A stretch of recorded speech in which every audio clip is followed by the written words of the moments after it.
ये क्या था? हवा और तेज हो गई। बादल लाल रंग से चमकने लगे, जैसे किसी अदृश्य आग ने आसमान को जला दिया हो। बिजली गिरी और सबने देखा, पानी में दूर कहीं कुछ हिल रहा था। वो कोई लहर नहीं थी, वो कोई चट्टान नहीं थी, वो कुछ और था। जहाज अचानक जोर से हिला, जैसे किसी ने नीचे से पकड़कर झटका दिया हो। कई नाविक फर्श पर गिर पड़े। लकड़ी चरमरा उठी। सब रस्सियों को पकड़ो, कप्तान चिल्लाया, लेकिन उसके गले में डर की कड़वाहट थी। इलायस ने जहाज की रेलिंग से नीचे झांका। पानी काला था, लेकिन उसमें हल्की सी लाल चमक थी। और फिर उसने देखा, उसका दिल जम गया। पानी के अंदर दो विशाल आंखें चमक रही थीं, लाल, जैसे नर्क से निकली हों। वो धीरे धीरे ऊपर आ रही थीं, और तभी धड़ाम, पूरा जहाज ऐसे हिला मानो कोई दानव उससे टकरा गया हो। नाविक चीखने लगे, ये क्या है? हम सब मर जाएंगे, भगवान हमें बचा लो। लेकिन भगवान वहां नहीं था। वहां सिर्फ समुद्र था, और उसके भीतर कुछ ऐसा जिसकी भूख इंसानों के खून से ही मिटती थी। कप्तान एडमोर ने अपनी तलवार निकाली। उसकी आंखें लाल आकाश की परछाई में चमक रही थीं। उसने सिर्फ इतना कहा, तैयार हो जाओ, आज की रात हमें नर्क के दरवाजे दिखाने वाली है। जहाज चीख रहा था, समुद्र हंस रहा था, और दानव धीरे धीरे सतह की ओर आ रहा था। जहाज वैलेंटिया लहरों से जूझता हुआ डगमगा रहा था। बारिश की बूंदें जैसे किसी युद्ध का हिस्सा बनकर जहाज पर बरस रही थीं। हर नाविक अपनी जान बचाने में लगा था, लेकिन उन सब की नजरें बार बार समुद्र की गहराई की तरफ जा रही थीं। वहां कुछ था। कप्तान एडमोर ने अपनी तलवार कसकर पकड़ रखी थी। वह चुपचाप समुद्र को देख रहा था। उसकी आंखें बूढ़ी जरूर थीं, पर उनमें अनुभव की चमक भी थी। मगर आज वह चमक किसी डर की परछाई में दब गई थी। यह कोई साधारण तूफान नहीं है, उसने बुदबुदाकर कहा। यहां कोई है जो हमें देख रहा है। इलायस उसकी आवाज सुनकर कांप उठा। उसके कानों में अब भी वही अजीब गुर्राहट गूंज रही थी जो उसने पहले सुनी थी। हवा के शोर में भी सबको लग रहा था कि समुद्र से धीमे धीमे फुसफुसाहटें उठ रही हैं, जैसे कोई अदृश्य आवाज नाविकों के कानों के भीतर घुसकर उनसे बात कर रही हो। नीचे आओ, हमारा हिस्सा बनो, समुद्र तुम्हें पुकार रहा है। एक नाविक, जिसका नाम हैरोल्ड था, अचानक चीख पड़ा। उसने रस्सी छोड़ दी और दोनों हाथों से कान पकड़ ली। क्या तुम लोग नहीं सुन रहे? कोई मुझे बुला रहा है, कोई कह रहा है कि कूद जाओ। सब घबरा गए। दो आदमी उसे पकड़ने दौड़े, लेकिन हैरोल्ड ने झटके से उन्हें दूर धकेल दिया और रेलिंग पर चढ़ गया। हैरोल्ड, पागल मत बन! एक नाविक गरजा, लेकिन उसके चेहरे पर एक अजीब सी खुशी थी, जैसे वह मौत का इंतजार कर रहा हो। वो मुझे बुला रहे हैं, वो मेरे परिवार हैं, मेरी बीवी, मेरे बच्चे। और इससे पहले कि कोई उसे रोक पाता, उसने हंसते हुए छलांग लगा दी। छपाक खक खक, सब चिल्ला उठे, हैरोल्ड! इलायस रेलिंग पकड़कर नीचे झांकने लगा, लेकिन नीचे सिर्फ काला समुद्र था। हैरोल्ड कहीं नहीं दिखा। कप्तान की आंखें और गंभीर हो गईं।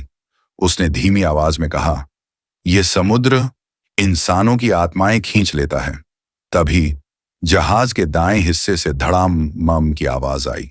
लकड़ी चरमराई और पानी से कोई विशाल छाया ऊपर उठी। बिजली चमकी। सबने देखा, एक विशाल काय परछाई, मानो कोई अनंत लंबा जीव समुद्र की गहराई से उठकर जहाज को निहार रहा हो। उसकी चमकती लाल आंखें सीधी नाविकों की आत्मा में घुस रही थीं। इलायस के पैरों से जैसे जमीन खिसक गई। उसने धीमी आवाज में कहा, ये इंसान नहीं है। दानव ने पानी में हलचल की। एक लहर इतनी ऊंची उठी कि जहाज आधा डूबने लगा। नाविक चीखने लगे, रस्सियां पकड़कर जान बचाने की कोशिश करने लगे। उस अंधकार के बीच कप्तान गरज उठा, सब लोग एकजुट रहो, ये डर ही हमें खत्म करेगा। लेकिन जहाज के हर कोने में अब वही फुसफुसाहटें गूंज रही थीं, और हर नाविक को लग रहा था कि उसके पीछे कोई खड़ा है, उसकी गर्दन पर ठंडी सांसें छोड़ रहा है। उस रात किसी ने भी चैन से सांस नहीं ली, क्योंकि सबको लग रहा था कि वो चीज अब सिर्फ पानी में नहीं, बल्कि उनके बीच भी है। रात और भी गहरी हो चुकी थी। आसमान में बादल गरज रहे थे, और बिजली की चमक के साथ समुद्र का काला चेहरा और भी डरावना लगता था। जहाज वैलेंटिया तूफान से जैसे हार मान चुका था, लेकिन कप्तान एडमोर अब भी डेक पर खड़ा था, हाथ में तलवार, आंखों में भय और गुस्से की मिलीजुली चमक। नाविक थक चुके थे। कुछ रस्सियों से लटके पाल ठीक कर रहे थे, कुछ पानी बाहर निकाल रहे थे, लेकिन हर किसी की गर्दन बार बार पीछे मुड़ जाती, क्योंकि सब जानते थे वो चीज अब भी नीचे है, नीचे अंधेरी गहराई में। अचानक जहाज की दाईं तरफ पानी से एक भारी गड़गड़ाहट उठी। ऐसा लगा जैसे समुद्र के अंदर कोई ज्वालामुखी फट पड़ा हो। रस्सियां कस लो, कप्तान चिल्लाया, लेकिन उसके आदेश से पहले ही धड़ाम मम्मन, कुछ भारी चीज ने जहाज के पेटे को जोर से टक्कर मारी। लकड़ी टूटने की आवाज आई। जहाज के भीतर का हिस्सा कराह उठा। नाविकों की चीखें हवा में गूंज गईं। ये क्या था? हम सब डूब जाएंगे। इलायस रेलिंग पकड़कर नीचे झांका, और उसकी आंखों के सामने से मानो जिंदगी की रोशनी ही छिन गई। वहां एक विशाल पंख लहरों को चीरता हुआ ऊपर आया था। उसके साथ मोटे मोटे शल्क चमक रहे थे, जैसे लोहे पर खून की परत जमी हो। पानी लाल हो चुका था, और फिर पानी से सिर बाहर आया। वो इतना बड़ा था कि जहाज की मस्तूल उसके सामने एक खिलौना लगता। लंबी गर्दन, मुड़ी हुई सींग जैसी हड्डियां, और आंखें दो लाल सूरज जैसे, जो हर इंसान को चीरते हुए उसकी आत्मा तक पहुंच रही थीं। मुंह से भाप और खून की गंध निकल रही थी। समुद्र का दैत्य, कप्तान बुदबुदाया। क्रिम्सन सरपेंट, दानव ने एक भयानक चीख निकाली। हरा! उसकी आवाज ने समुद्र को हिला दिया। लहरें जहाज से टकराईं, कई नाविक पानी में गिर पड़े। इलायस ने देखा, हैरोल्ड, जो पहले कूद चुका था, उसका आधा शरीर अब उस दैत्य के मुंह में लटका था। उसकी आंखें खुली थीं, पर उनमें जान नहीं थी। दानव ने उसे चीरकर निगल लिया। भगवान! इलायस चिल्लाया। उसकी टांगें कांप रही थीं। कप्तान ने अपनी तलवार लहराई और गरजा, सब लोग भालों और आग के मशालों से हमला करो। अगर डर गए तो आज ही मौत हमारी आत्मा पी जाएगी।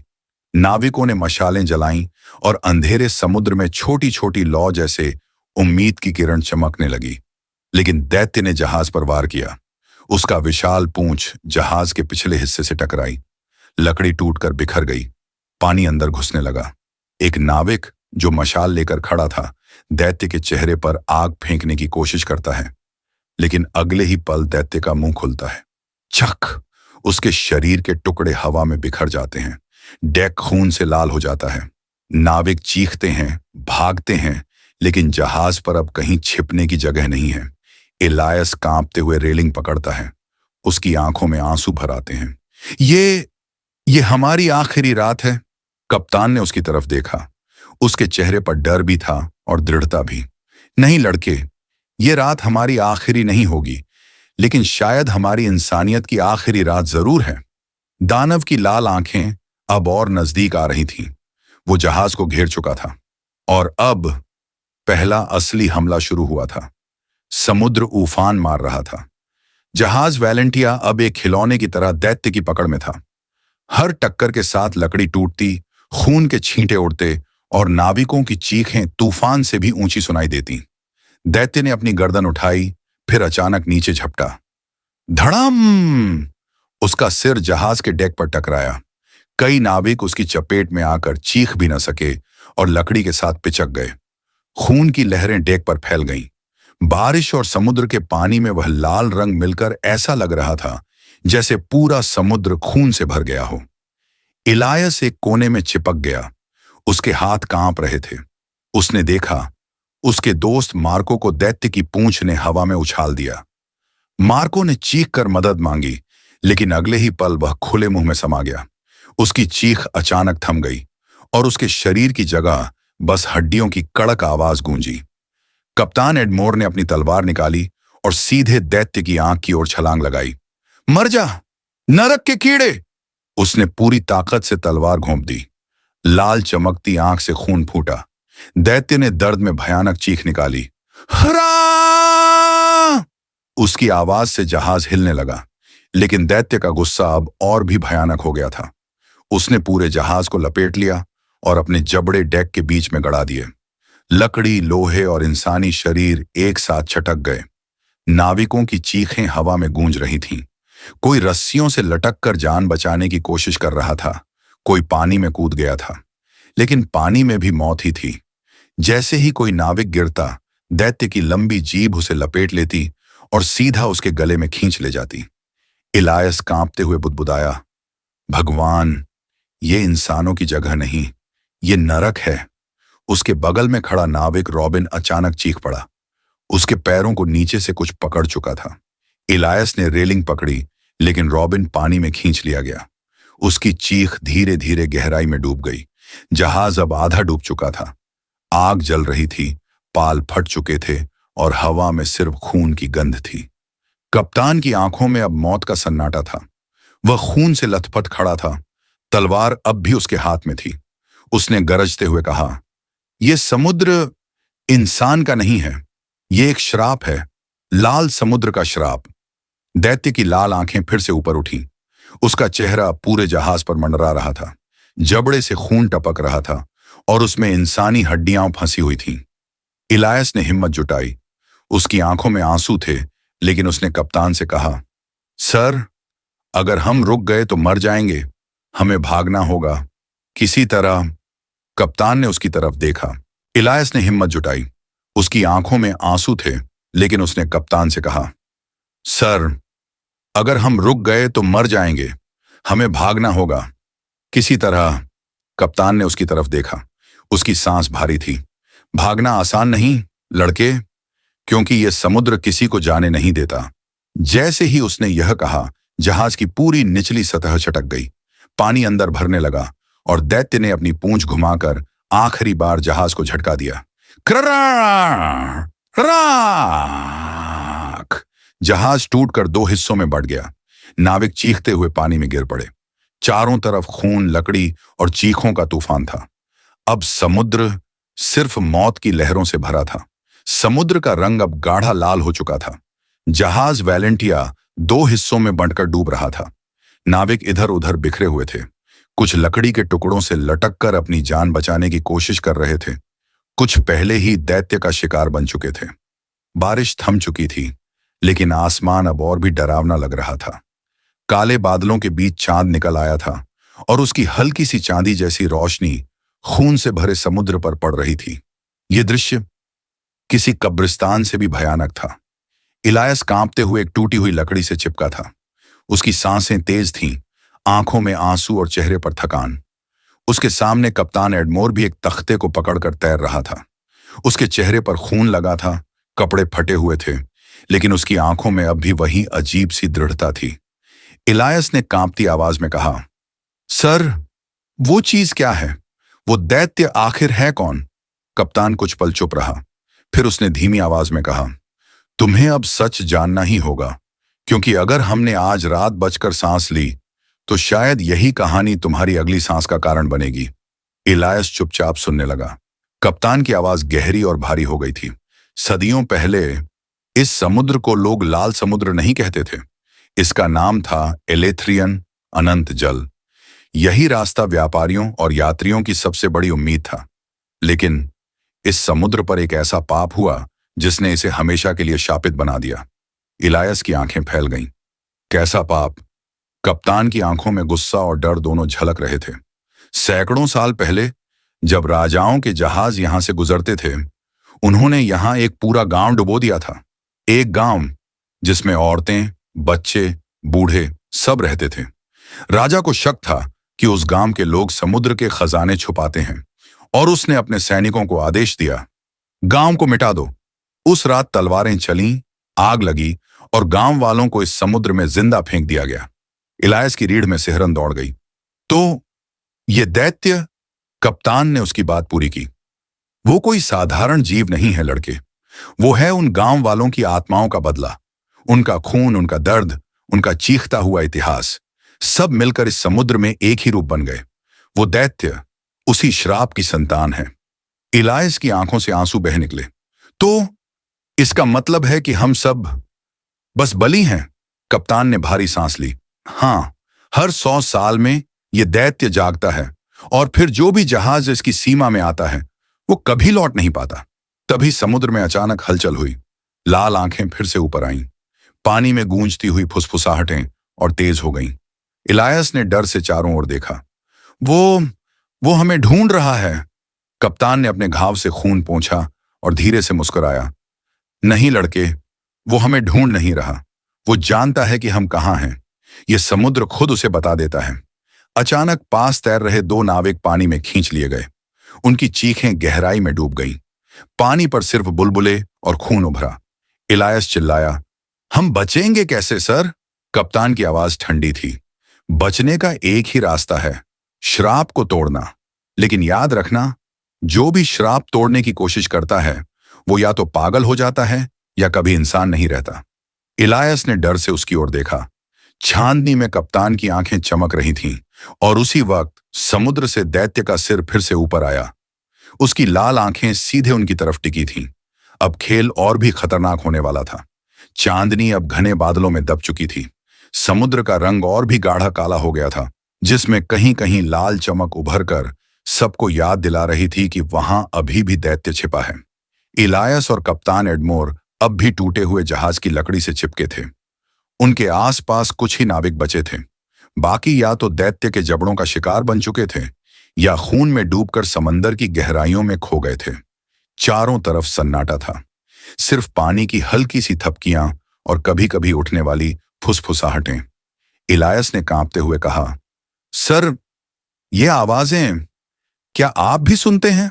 कप्तान ने उसकी तरफ देखा लेकिन जवाब नहीं दिया, क्योंकि वह भी सुन रहा था। वो आवाजें साफ थीं, जैसे कोई अदृश्य औरतें रो रही हों। बच्चों की हंसी बीच बीच में गूंज रही थी और कभी कभी किसी बूढ़े की कराह सुनाई देती थी। हर नाविक को लग रहा था कि ये आवाजें उसी के पास से आ रही हैं, जैसे कोई उसके कान के बिल्कुल करीब बैठा हो और धीरे धीरे फुसफुसा रहा हो, नीचे आओ, हमारे साथ रहो। अचानक नाविक थॉमस चीख पड़ा, वो यहां है, मैंने उसे देखा। उसकी आंखें फैल गईं। वह पानी पर किसी अदृश्य साए की ओर इशारा कर रहा था। बाकी नाविकों ने मुड़कर देखा। कुछ भी नहीं था, सिर्फ लाल लहरें और काली गहराई। थॉमस कांपते हुए बोला, वो लड़की थी। उसका चेहरा सड़ा हुआ था और उसकी आंखें मेरी तरफ देख रही थीं। इलायस का दिल जोर से धड़कने लगा। उसने डरते डरते नीचे झांका और उसी पल उसका खून जम गया। पानी के अंदर वाकई चेहरे थे, सैकड़ों चेहरे, कुछ बच्चों के, कुछ औरतों के, कुछ बूढ़ों के। सबके चेहरे सूजे हुए, नीले पड़े, आंखें खाली, जैसे मौत के बाद भी जिंदा हों। वो सब एक साथ ऊपर की ओर देख रहे थे। इलायस की आंखों से आंसू बह निकले। उसने कांपते होंठों से कहा, ये ये तो वही गांव वाले हैं जिनका आपने जिक्र किया था। कप्तान ने गहरी सांस ली। हाँ, और जब तक उनका गुस्सा शांत नहीं होगा, ये समुद्र हर इंसान को निगलता रहेगा। तभी अचानक थॉमस की चीख फट पड़ी। उसकी टांगें पानी के नीचे किसी ने पकड़ ली थीं। वो छटपटाने लगा, बचाओ, कोई तो मुझे बचाओ। इलायस ने उसकी बांह पकड़ने की कोशिश की, लेकिन अगले ही पल थॉमस नीचे खींच लिया गया। उसका सिर पानी में डूब गया। सिर्फ उसकी उंगलियों की पकड़ कुछ पल तक लकड़ी पर रही, फिर वो भी छूट गई। इलायस चीख पड़ा, थॉमस स, स, स, स, लेकिन जवाब में सिर्फ बुलबुले और खून ऊपर आए। बाकी नाविकों की सांसें तेज हो गईं। हर किसी को लग रहा था कि अब अगला नंबर उसी का है। तभी आसमान में बिजली चमकी और सबने देखा, समुद्र के बीचों बीच दैत्य का पूरा शरीर। वो सिर्फ सिर और आंखें नहीं था, उसका पूरा लंबा सांप जैसा शरीर लहरों के बीच तैर रहा था। उसके शल्क लाल चमक रहे थे और उसकी पीठ पर मानव खोपड़ियां बंधी हुई थीं, मानो हर शिकार को वो अपने साथ जोड़ता गया हो। नाविकों की रूह कांप गई। दैत्य ने गर्दन उठाई और सीधे उनकी ओर देखा। उसकी आंखें मानो कह रही थीं, अब तुम्हारी बारी है। इलायस ने लकड़ी को कसकर पकड़ा। उसकी आंखें आंसुओं से भीगी थीं। उसने कप्तान से फुसफुसाकर कहा, सर, अब हम खत्म हो गए। कप्तान ने धीरे से कहा, नहीं लड़के, अभी नहीं। जब तक मेरी सांस चल रही है, मैं इस दैत्य को आखिरी बार जरूर करूंगा। लेकिन कप्तान की आवाज के पीछे भी मौत की ठंडी परछाइयां तैर रही थीं और समुद्र अब और नजदीक आ रहा था। पानी नहीं, बल्कि मौत की परछाइयां। आसमान में बादलों का बोझ अचानक हटने लगा, जैसे किसी अदृश्य हाथ ने काली चादर को फाड़ डाला हो, और उसके पीछे चांद निकला। लेकिन यह कोई साधारण चांद नहीं था। उसका रंग सफेद नहीं, लाल था, खून जैसा लाल। पूरे समुद्र पर उसकी लाली बिखर गई। लहरें अब चमक रही थीं, मानो उनमें खून की नदियां बह रही हों। इलायस कांप उठा। उसने बुदबुदाकर कहा, ये तो नरक का चांद है। कप्तान एडमोर की आंखें उस लाल चांद पर टिक गईं। उसके चेहरे पर एक अजीब सी उदासी उतर आई। हाँ लड़के, यही लाल चांद हर 100 साल में उगता है और उसी के साथ उठता है क्रिम्सन सर्पेंट। तभी पानी में हलचल हुई, लहरें तेज हो गईं, समुद्र गरजने लगा, और फिर वो आया, पूरा दैत्य। अब तक नाविकों ने सिर्फ उसका सिर और आंखें देखी थीं, लेकिन लाल चांदनी में उसकी पूरी काया प्रकट हुई। वो एक विशाल सर्प जैसा था, लेकिन सिर्फ सांप नहीं। उसके शल्क धातु जैसे चमक रहे थे, जिन पर खून की परत जमी थी। उसके कई हाथ जैसे पंख समुद्र को चीर रहे थे। उसकी पीठ पर इंसानी खोपड़ियों की माला थी, कुछ ताजा, कुछ सूखी हुई, और उसका चेहरा आधा इंसान, आधा राक्षस। उसकी आंखें लाल सूरज की तरह जल रही थीं। उसका मुंह इतना बड़ा था कि पूरा जहाज उसमें समा जाए। और जब उसने गर्जना की, तो पूरा समुद्र कांप उठा। बचे हुए नाविक अपनी लकड़ी और तख्तों से चिपककर चीख उठे। कोई प्रार्थना करने लगा, कोई पागलों की तरह रोने लगा। इलायस का दिल इतना तेज धड़क रहा था कि उसकी छाती फटने वाली थी। उसने कप्तान से कहा, हम इस चीज से नहीं बच सकते। कप्तान ने उसकी ओर देखा। उसकी आंखों में खून उतर आया था, लेकिन हिम्मत अब भी बाकी थी। लड़के, इंसान मौत से नहीं भाग सकता, लेकिन मौत से पहले लड़ सकता है। दैत्य ने अपनी पूंछ घुमाई। समुद्र में एक ऐसी लहर उठी कि आधे नाविक सीधे पानी में जा गिरे। उनकी चीखें गहराई में डूब गईं। इलायस ने देखा, जैसे ही कोई गिरता, पानी के अंदर से हाथ निकलते, उन्हें खींचकर गहराई में ले जाते। इलायस रो पड़ा।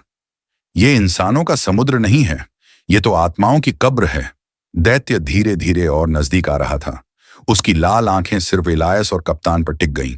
उसकी सांस से हवा में खून की गंध भर गई। कप्तान ने अपनी तलवार कसकर पकड़ी और गरजा, आज अगर मरना है तो मरेंगे, लेकिन बिना लड़े नहीं। दैत्य ने गर्दन उठाई, मानो पूरे आसमान को निगलने वाला हो।